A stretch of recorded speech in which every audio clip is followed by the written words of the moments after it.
Yeah, I gotta ask, because and you did appear in the last episode, and I'm sure obviously you've seen the finale. What was your take on the finale? Do you think Tony was killed at the end with all the signs that were pointing towards it, or do you think it just cut to black? I think it just cut to black. My feeling, I always felt that it's kind of life goes on. That restaurant, we'd never seen that restaurant in the show before. And if you look around that restaurant, and the name of the episode is called Made in America. My personal feeling is that David Chase was explaining that this show was not just about the Sopranos family and the New York mob and everything. This was about America.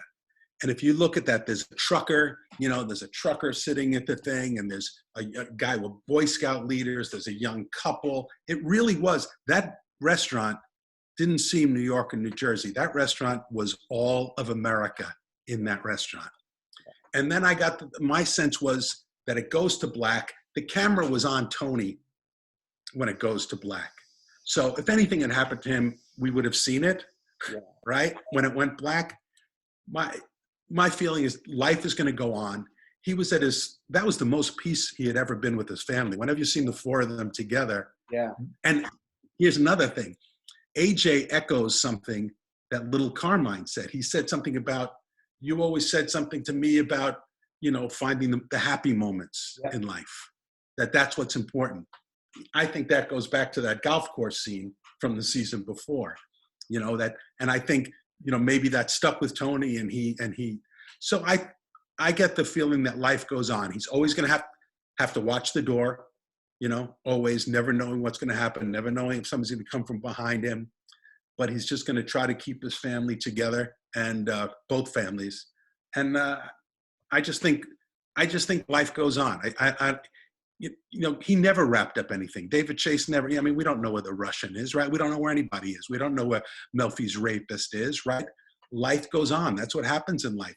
How many times you have a really good friend and then all of a sudden you stop seeing them and you never see them again for the rest of your life. Life just goes on. You think things are going to be a certain way and they're not.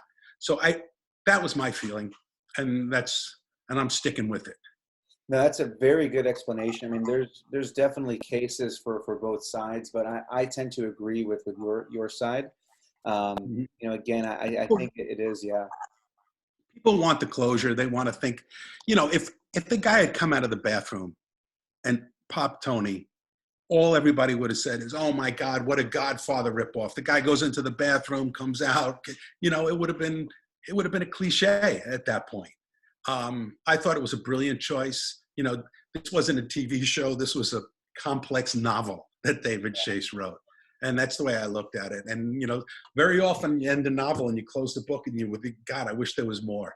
Novels don't always end with that neat little wrapped up package. And he never ended every season ended, people going, oh, that was a ripoff. Now I got to wait a year. I don't know what happened. It didn't wrap up. He never wrapped anything up. Mm-hmm. Life goes on. This is America. Yeah. The corruption, this is just a microcosm of what America is. And I think that was the message of what he was trying to say.